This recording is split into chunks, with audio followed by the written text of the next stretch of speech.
Ерте заманда үш жігіт ұзақ жолдан келе жатып, таң алдында көшіп кеткен үйдің жұртына келіп тоқтайды.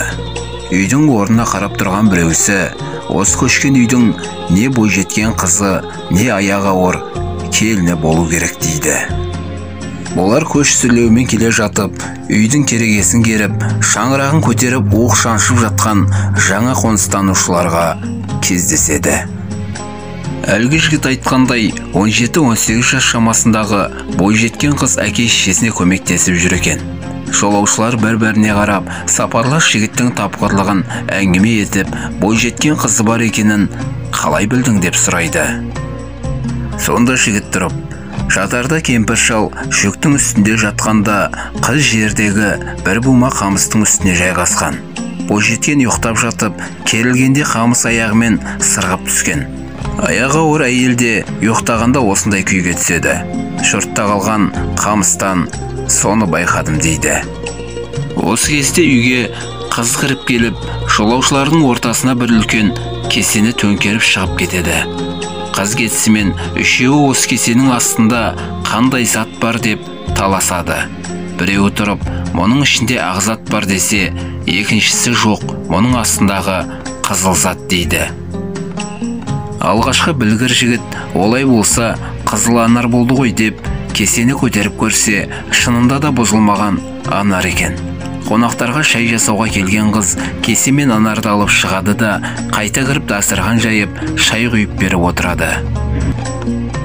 Қызға қарама-қарсы бөстек үстінде отырған тапқыр жігіт оған көз сала сақалын сипап, тарамдай береді.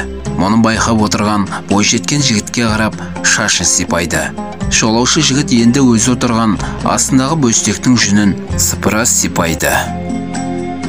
Сонда қыз жігітке көзін жұмып, тілінің ұшын жылт еткізеді. Ұйқыға кеткен жолаушылар мен үй иелері таңертең төсектерінен тұрса, тапқыр жігіт пен қыздың қол ұстасып бірге кеткенін аңғарады. Соңынан білсе, қыз бен жігіттің ымдасу арқылы бір-бірімен түсінісуі мынадай болған екен.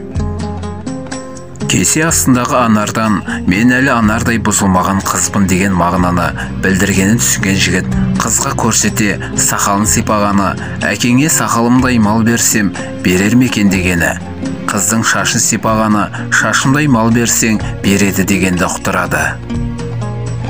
Олай болса сен үшін малды мына бөстектің жүніндей айдап беремін деп, бөстектің жүнін сыпыра сипаған жігітке ырза болған қыз көзін жұмып тілін шығарғаны, ел ұйықтаған кезде келіп тілдес деп белгі беріпті.